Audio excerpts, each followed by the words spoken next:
of approval from Al-Azhar University. It says in that book that jihad is warfare against non-Muslims or Christians and Jews.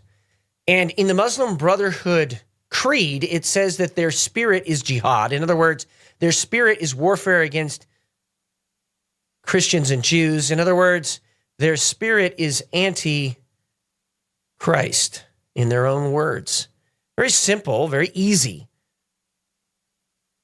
But check it out for yourself. This is something that is not new. It's something also that everyone here needs to learn in Patriot Radio land, that we are up against two counter states, communism and the jihadis, that want to take this country down. Now, the globalists are also out there. But what I really want to highlight today is that the wars that are happening around the world are part of a larger conspiracy. So from the globalist front, they tried a one world government, one world economy after World War I. They tried a one world government and a one world economy after World War II. They want World War III so they could try a one world government and a one world economy and a one world religion now. So this isn't being made up. And that's why when there's victories like that in Argentina, we all need to rejoice, because these victories like that in Argentina not only show hope, but they show that sanity is returning to the West. Argentina used to be one of the most powerful countries in the entire world, had one of the largest economies. What happened? Socialism happened. And so once again, to my brothers and sisters in Argentina, especially my pastor friends down there, cheers, congratulations to the great and wonderful victory. Yerba mate today tastes sweeter than it ever has, the sweet taste of victory. All right, we're going to move next to Technocracy News, coming to us from Technocracy News. This is really, I think, again, we're going to go through these kind of quickly, but on Technocracy, why are we sleepwalking into tyranny? As reality slips away, you can see the simulacrum forming and sucking millions of people into the vortex. The progress of this starts with a reflection of a profound reality, then masks it, and then unties it from reality entirely. What they are trying to do is they are trying to create an alternate reality, and using virtual reality and many other things, trap you in there to keep people from resisting. That brings us next to the China front. Coming to us from open source intelligence today, joint maritime and air patrols in the South China Sea by U.S. and Philippine forces began. The patrols are scheduled to last 3 days and are being called significant initiative by Ferdinand Marcos, the president of the Philippines. I want to talk about a couple of things that are happening right now with that. First of all, we're seeing a lot of advance, not just in technology, but in realization of who our true enemies are. And there was another open source intelligence report recently about China pinging sonar with Australian divers in the water. And what that is a kinetic attack by China on one of our allies. Make no mistake about it. They are going to continue to push as far as they can until there's a response. That's what the Hegelian dialectic does. It says that we're going to go as far as we can, and then when we get resistance, we'll take a step backward, wait for you to fall asleep again, and then we'll move forward. That's exactly what they're doing. That's what China is doing. But also, and on top of that, you have, with China particularly, a threat that a lot of Americans have ignored.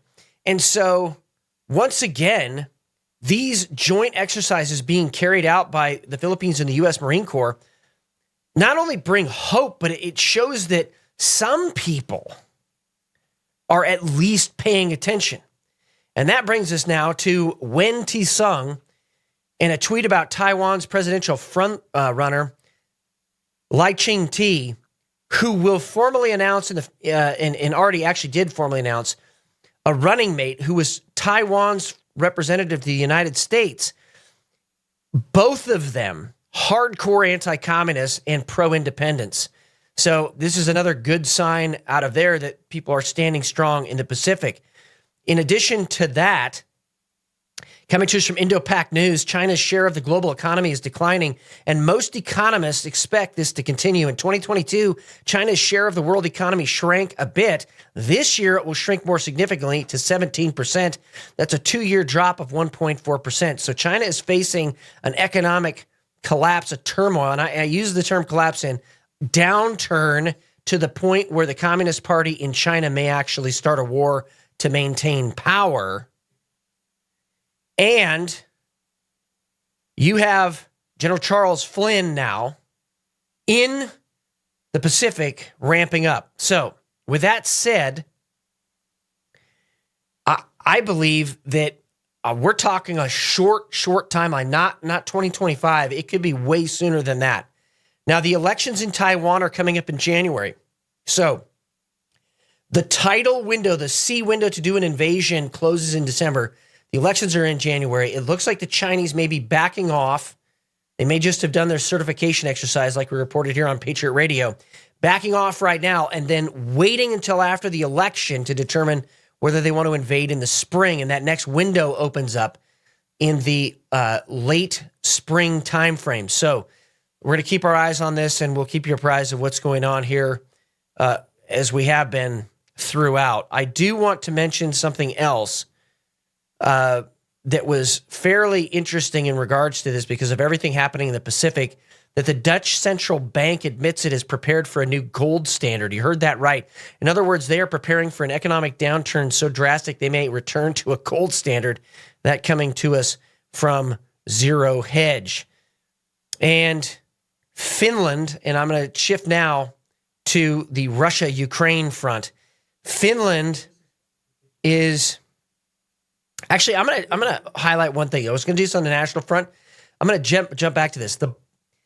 This coming to us from Frank Gaffney. The CCP is at war with America. We got that, but there was an article put out now about the lab run by an international fugitive from China in California, and in a House Select Committee hearing on the Chinese Communist Party, it released a highly disturbing report. And this lab is not the first one. They set up several more companies, including the one behind the biolab. And the lab was discovered nearly a year ago when a code inspector upon a suspicious warehouse in Reedley, California, went inside. She found a whole bunch of Chinese nationals wearing lab coats, glasses, masks, latex gloves, etc., along with thousands of vials of biological substances and 1,000 mice. Well, yeah, that should tell you that something's going on there, right? The question has been, was this part of an intentional effort inside the United States to do this? And the answer is yes. It very clearly looks that way, and that China has been using every area of life as a battlefield, just like they published in Unrestricted Warfare, written by 2 Chinese colonels. All right. We're going to move on from that, but keep your eyes on the Pacific as these war games ramp up on both sides. And that brings us now to the Russia-Ukraine front. Due to ongoing tensions in the region, NATO is considering stationing more troops in Kosovo. NATO's Secretary General told the media while visiting Kosovo, we are now reviewing whether we should have a more permanent increase. So we have another flashpoint, again, developing there as we've been talking about. Coming to us from the Netherlands, very interestingly, Geert Wilders' party soars to first place tie ahead of this week's general election. We may not only see an upset in Argentina, we may see an upset in the Netherlands. We're going to keep our eyes on this. This is coming to us from Global Patriot Radio. Fairly new organization, but I love the name. And that brings us next to the Israel front, the Middle East front. I want to talk about a couple things here. First of all, coming to us from OSINT Defender, the Israeli Iron Beam laser defense system has reportedly conducted its first successful interception of a rocket launched from the Gaza Strip. So here's the deal with that. The cost of shooting a laser beam to destroy a rocket is in the dollars, like $5 to $10, okay? This is the cheapest air defense system out there. So as drones become more prolific, expect laser air defense to become more prolific as well, because it costs a ton of money to build a Stinger missile and shoot a rocket or a missile out of the sky or an airplane, but it costs almost nothing for a laser beam. It costs much less to use bullets to do this, and a lot of governments are going back to, their militaries are going back to a Gatling gun type system to shoot drones out of the air. Laser beams, revolutionary. You're going to watch this happen where countries are they're going to push as fast and far as they possibly can into this laser technology. All right. Also coming to us from OSINT Defender, the Israeli Minister of Foreign Affairs, Eli Cohen, has delivered a warning to the United Nations National Security Council from the government of Israel, which states that if the United Nations interim force in Lebanon is not able to get the situation in southern Lebanon under control and remove the military capabilities of Hezbollah away from the border, in following with Resolution 1701, which ended the Lebanon War of 2006, the Israeli Defense Force will be forced to take military action, which could lead to a regional war, quote unquote. It's already a regional war. It's already happening. We're just going to see what happens here very shortly. And I believe that, honestly, right now, Iran will have to come in at some point, but maybe not in the near term. And that brings us to the national front. Coming to us from the Epoch Times, Idaho files emergency petition with U.S. Supreme Court over abortion law. The state of Idaho filed an emergency petition with the U.S. Supreme Court this week. Idaho Attorney General's office filed the emergency petition to permit the enforcement of a statewide abortion law, coming after a lower court ruled that the state can partially enforce the ban. And they fight at every single level, don't they? But that means we have to fight harder. And that brings us to the Gateway Pundit. Don't mess with Texas. A group of Marines KO some dirty thugs who try to jump them. Wow. What we're going to see happen, I think, is self-defense really taking a front seat in the battle against communism and jihadis here in America. As that begins to ramp up, you're going to see self-defense really jump to the forefront. And scenes like this are not going to diminish. They're going to actually increase. And that is because the Biden administration is failing in its job to stop terrorists from coming into this country, such as the Jungle Tigers, the Special Forces for China, Unit 910 from Iran, and the Special Section of the Muslim Brotherhood. We know that they have come across the southern border. They have cells inside the United States of America. The question then is, why aren't we doing anything about it? Oh, but wait a minute. They could track all the J6ers with their cell phones. They could find out where they live. They could find out where they went. Why can't they track the real terrorists? And that brings us to the J6 videos coming out. The J6 videos coming out right now are exonerating those that participated there, showing very clearly and very conclusively that police were not alarmed as people walked between the velvet ropes in the Capitol. And as many have called for, I also call for there to be immediate exonerations and those people let out of prison, such as John Strand. Now, one of the interesting things is back in 2014 in Nevada, Bunkerville, that was really kind of the first or the precursor to J6. And it was a whistleblower, Larry Wooten, and his memo that came out that ultimately exonerated them and ultimately exonerated yours truly. And the fact of the matter is that when government is weaponized against political opponents. That is the real terrorism, the weaponization, instead of the defense of the Constitution, as is their oath. And yes, we live in that time right now, but as Christians, we need to stand firm. The weaponization against patriots and Americans who love this country, it needs to end. And if you have no other reason to vote in 2024, I would say that's probably the only reason, is to restore constitutional rule, the preeminence of the Constitution, back to its rightful place, because the ignorance and the intentional violating of the Constitution is tearing the country apart at the seams. So the solution is very simple. Return to the first things. The Constitution was written in love, was written for everybody. Let's go back to that and stop weaponizing the government. And that brings us to something very interesting, and that is from the New American, investigating the Kennedy assassination. There is a great New American article and whole magazine that's come out on this. We are going to show sometime soon, and I'm going to try to get it before the end of the show if I possibly can. But there is a camera view. I worked years to try to figure out where it was and to get a copy of it.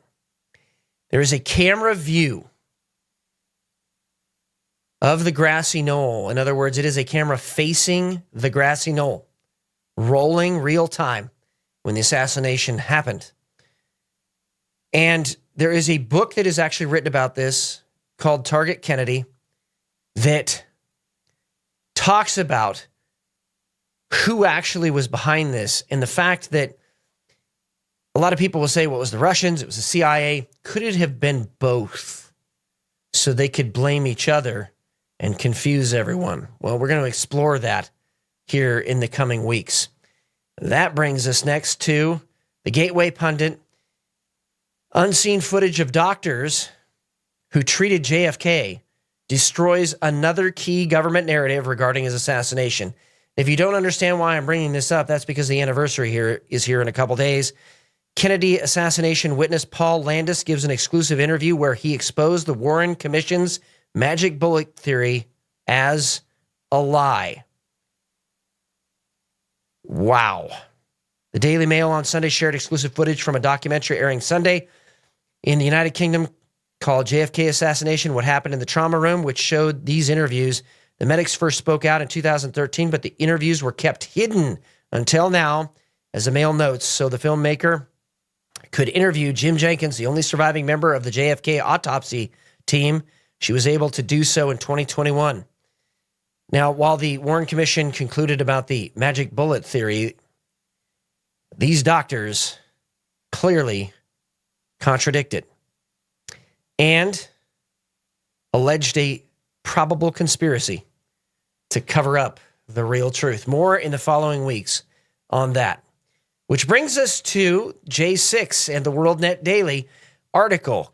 Blanking shoot them. January 6 cops urged to fire on protesters. Folks, this is one of the greatest scandals of our time. And we're not going to stop talking about this. I know many media outlets are talking about this. We're not going to stop talking about this. There needs to be justice. Those guys are being exonerated and they need to be set free. Coming to us from Gateway Pundit, Muskegon voter fraud, video interrogation of GBI Strategies official released, verifies prior Gateway Pundit reporting and indicts Michigan AG Dana Nessel. Why? Well,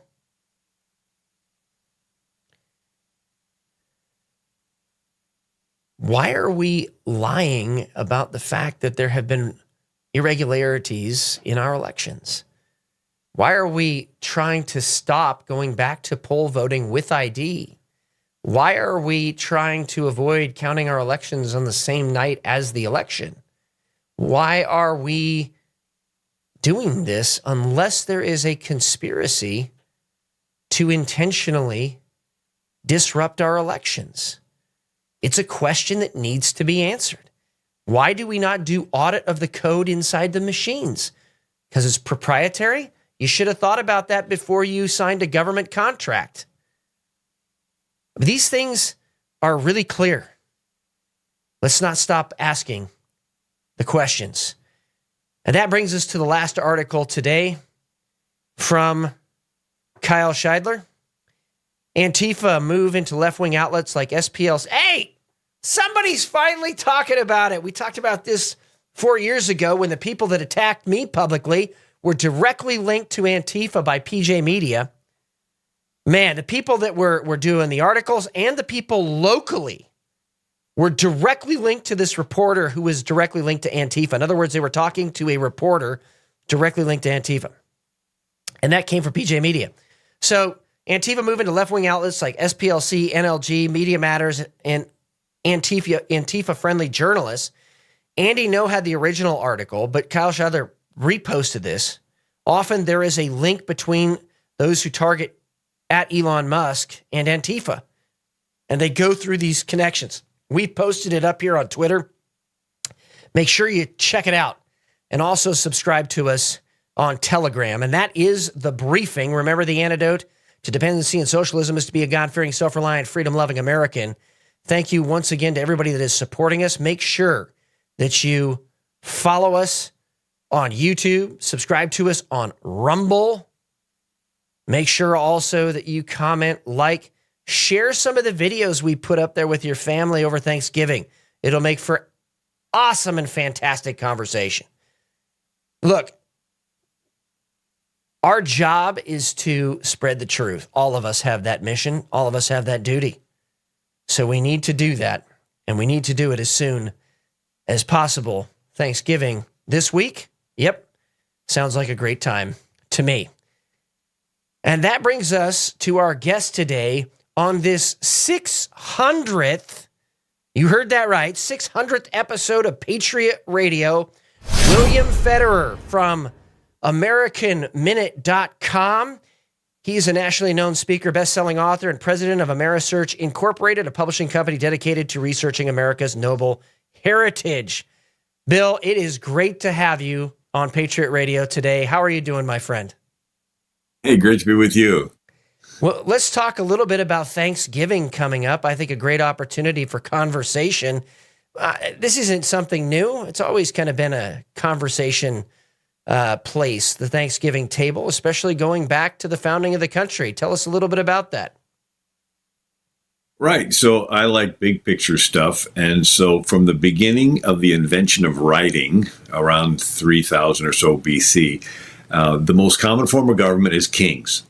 Nimrod, Pharaoh, Caesar, Kaiser, Sultan, Tsar, and they keep getting bigger because with military advancements, kings can kill more people. And so instead of Cain killing Abel with a rock, they can kill with a bronze weapon or an iron weapon or a big long phalanx spear the Greeks had, or a scimitar sword that the Muslims had, or the longbow that the English had, or the composite bow that the Mongols had, or gunpowder that the Chinese invented. The weapon improves, but it's that same fallen nature. And then with technological advancements, kings can track more people. Augustus Caesar wanted to have a worldwide tracking system called census.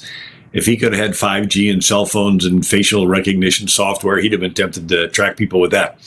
And so the kingdoms keep getting, bigger until the King of England was the biggest. The sun never set on the British Empire. He was a globalist. He was a one world government guy. And America's founders broke away and flipped it and made the people the king. And so America is this experiment of a bottom-up form of government where virtually the rest of world history is top-down. And where did America's founders get this idea? From the New England colonies and the New England pastors who got their idea from the Bible, from the Reformation. But what part of the Bible? That first 400 years out of Egypt before King Saul is called the Hebrew Republic. So around 1400 BC, Israel comes out of Egypt, and for 400 years, no king. It's a total anomaly in world history. Millions of people, no king, and it worked because every citizen was taught the law and personally accountable to God to follow the law, and it worked until the priests stopped teaching the law. People say they stopped teaching it. Yeah, here's Eli, the high priest. His own sons are sleeping with women in the very tent where the Ark of the Covenant was. And then another Levite with a silver graven image in the house of a guy named Micah. And then another Levite with a concubine. The law says the Levite's to marry a virgin of his own tribe. And then the poor girl is raped to death by a bunch of sodomites, something about that behavior that appears at the last stages of a people ruling themselves. And so it turns into chaos. The people go to Samuel the prophet, and they say, we want other countries, we want a king. And Samuel cries, and the Lord said, they did not reject you, they rejected me. Why is this important? The kings of England look to the Bible for their authority, but they look to the King Saul and On part, the divine right of kings. The Calvinist Puritans and the Baptists and eventually the Quakers who founded America looked to the pre-King Saul period of the Bible. There's 400 years, millions of people, no king, and it worked because everybody was taught the law and personally accountable to God to follow the law. So in a sense, King Saul is the divider between England and America. It's top down versus bottom up. Instead of divine right of kings, do what I say out of fear, it's we the people. And it's government from the consent of the governed. And so anyway, it all comes to a point with the Pilgrims. And if you like, I can share a little of that story. I would love to hear a little bit of that story because I think a lot of, I think there's been a lot of misunderstanding and misnomer about this story. But the fact of the matter, I love Thanksgiving. It's my favorite holiday. God bless me, no matter where I was in the world, whether I was deployed in Iraq or whether I was deployed in Bosnia, I was always able to make it home for Thanksgiving. It's always been special to me, but most importantly, because we're actually having a holiday to give thanks to God for everything that he's done for us. So please share the beginnings of this. And also, I would like to hear your perspective on why it's important that we do something similar today as back then, where we actually speak out with our mouth, thanks to God. Well, whatever the king believed, the kingdom had to believe. Even Nebuchadnezzar said, when I blow my trumpets, you bow to my statue. And so the Europe was Catholic, and then the Reformation happens, and you have different kings believing different things. And then we focus on England. Henry VIII was originally Catholic, married to the daughter of the King of Spain. After 18 years, she does not have a son, and so Henry decides to divorce her. The Pope won't recognize the divorce, so Henry makes himself his own Pope. Starts the Church of England, puts himself on at the top, and goes on to have 6 wives.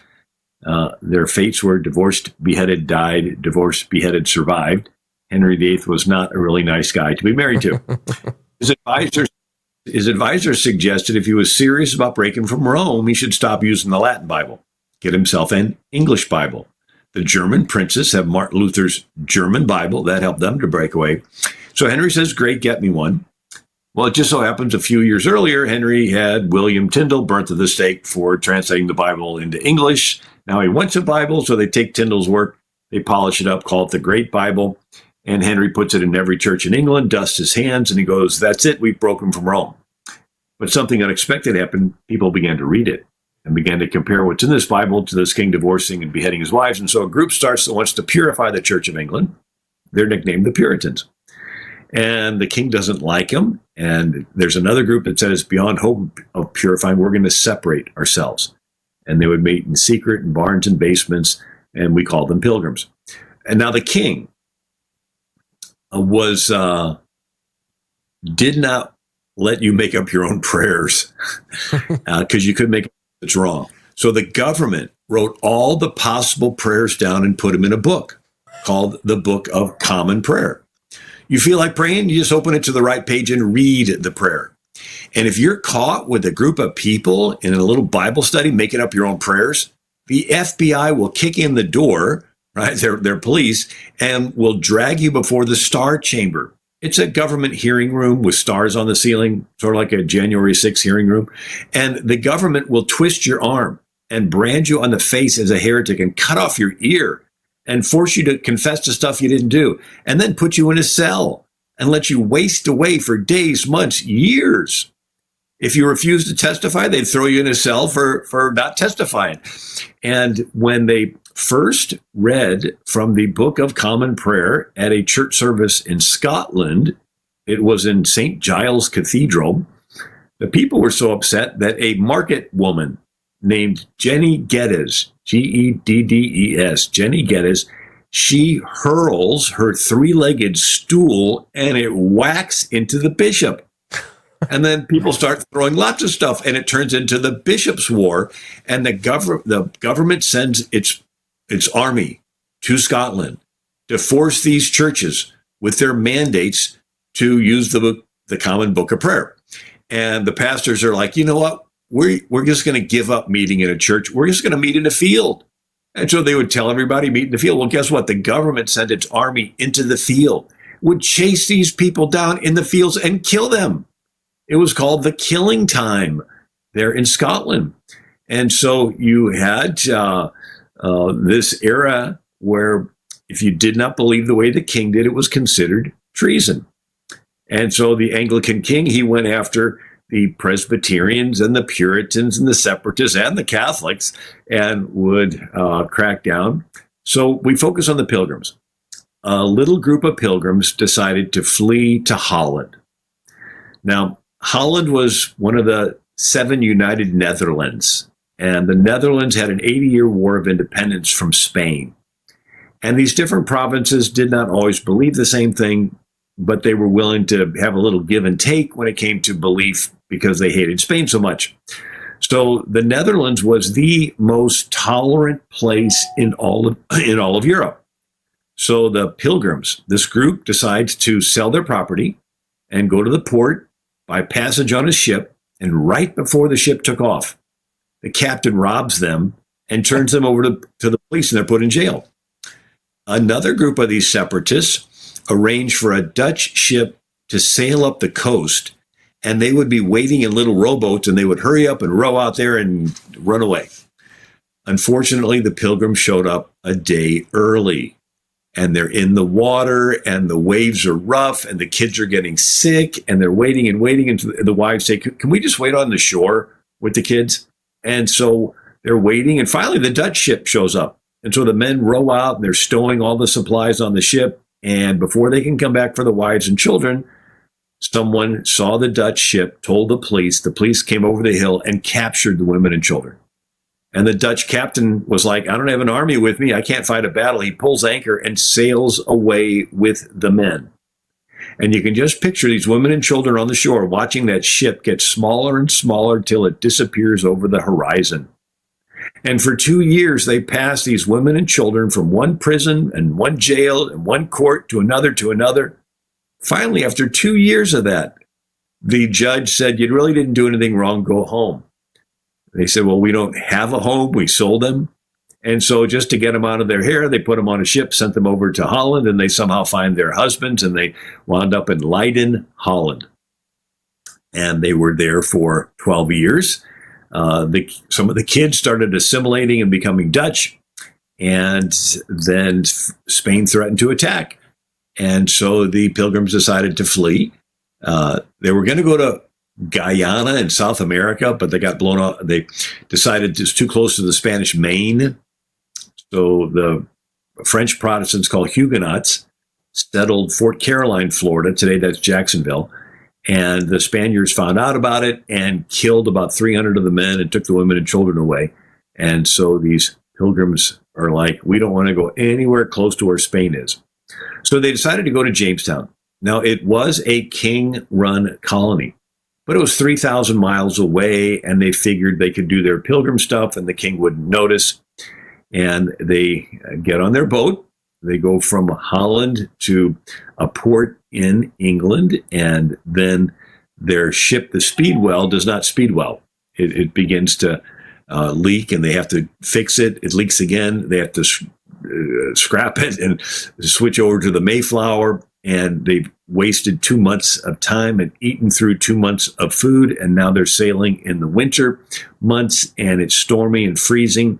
They're confined to a tween deck, a little 4-foot high space with no windows and no lights for 66 days, tossing back and forth, no privacy. And one pilgrim named John Howland goes topside to get some fresh air, and a freezing wave swept the deck and knocked him in the water.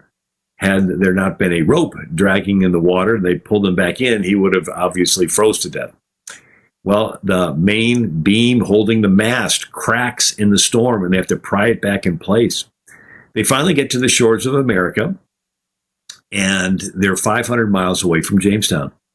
They try sailing south, but off the coast of Cape Cod, it's really shallow. 3,000 ships have sunk there. It's called a graveyard of ships.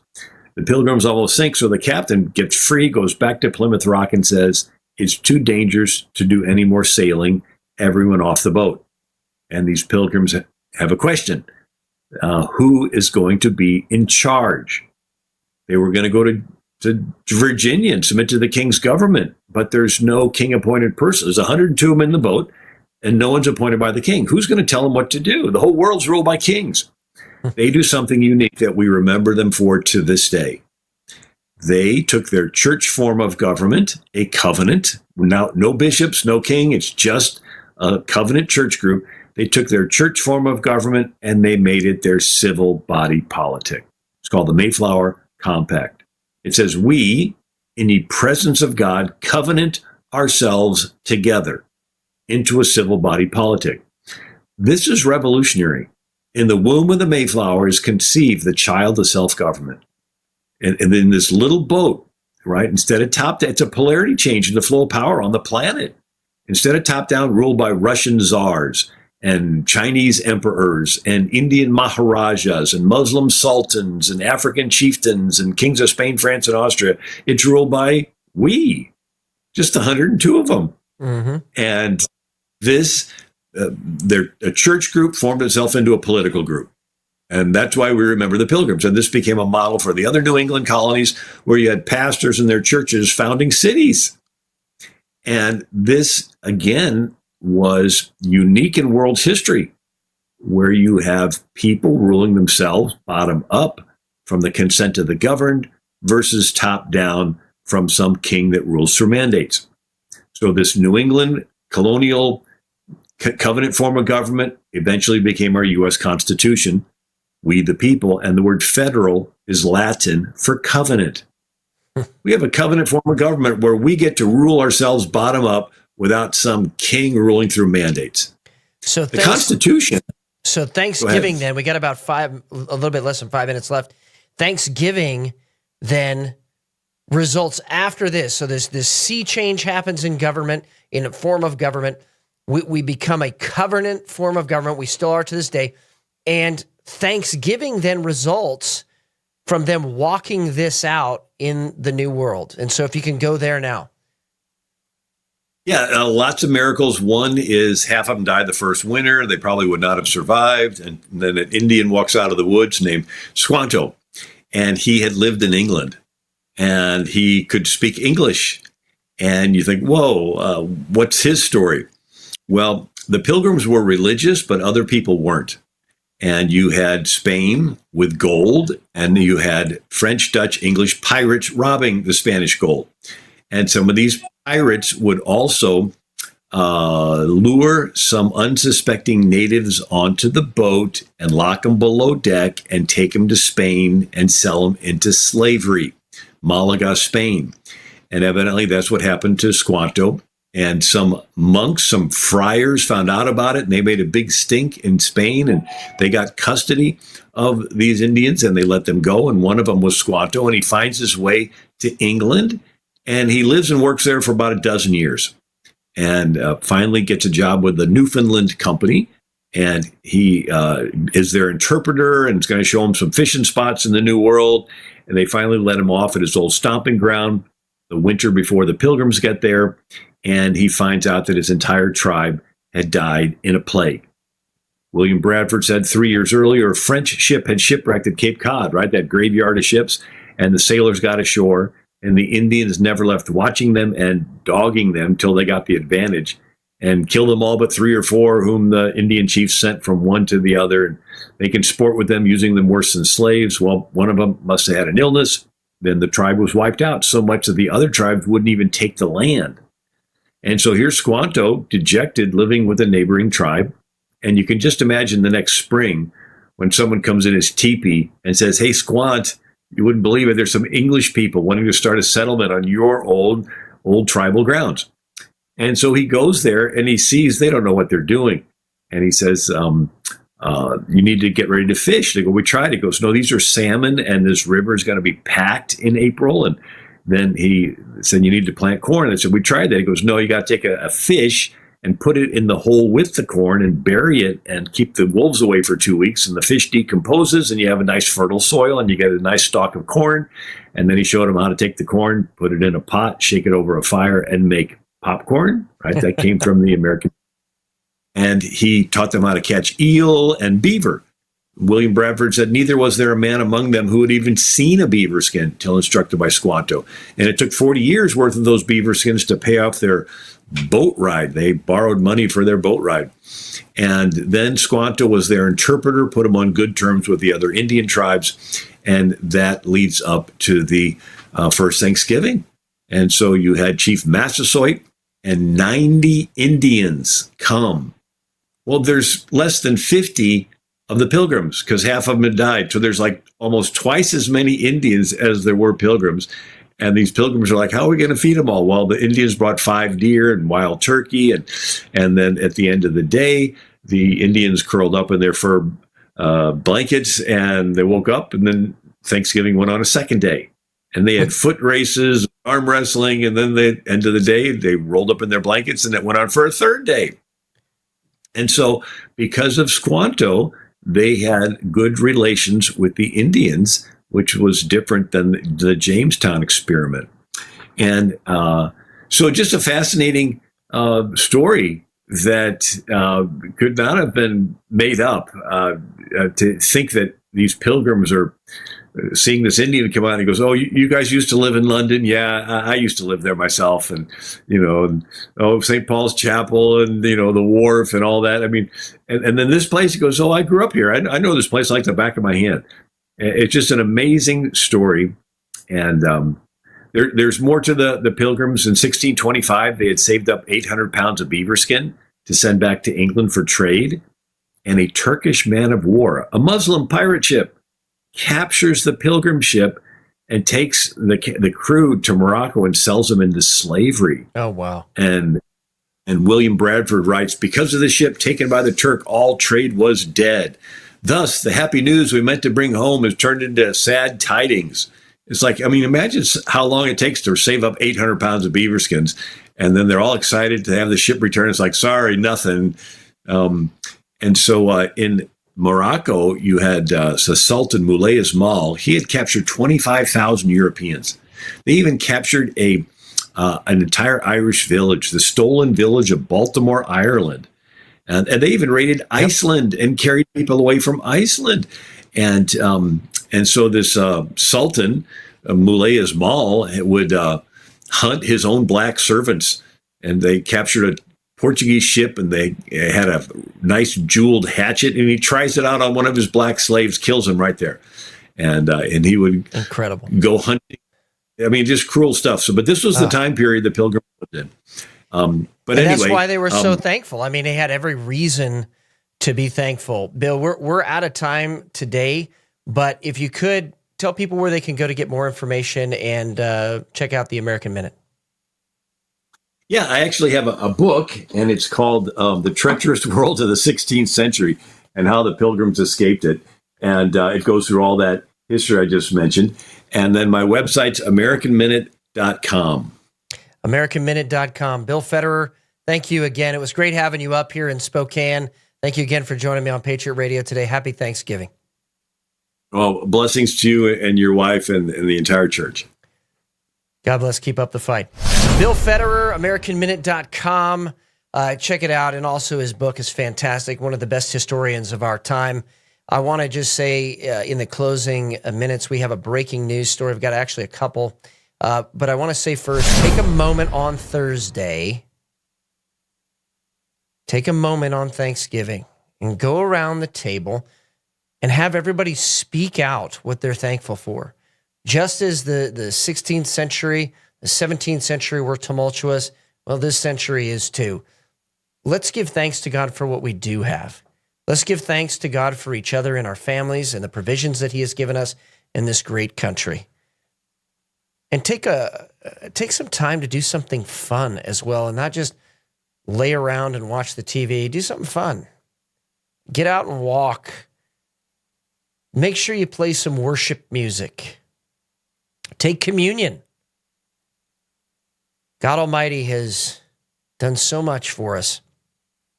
Let's actually take the day and give thanks. And that brings us now to a breaking news story on Twitter.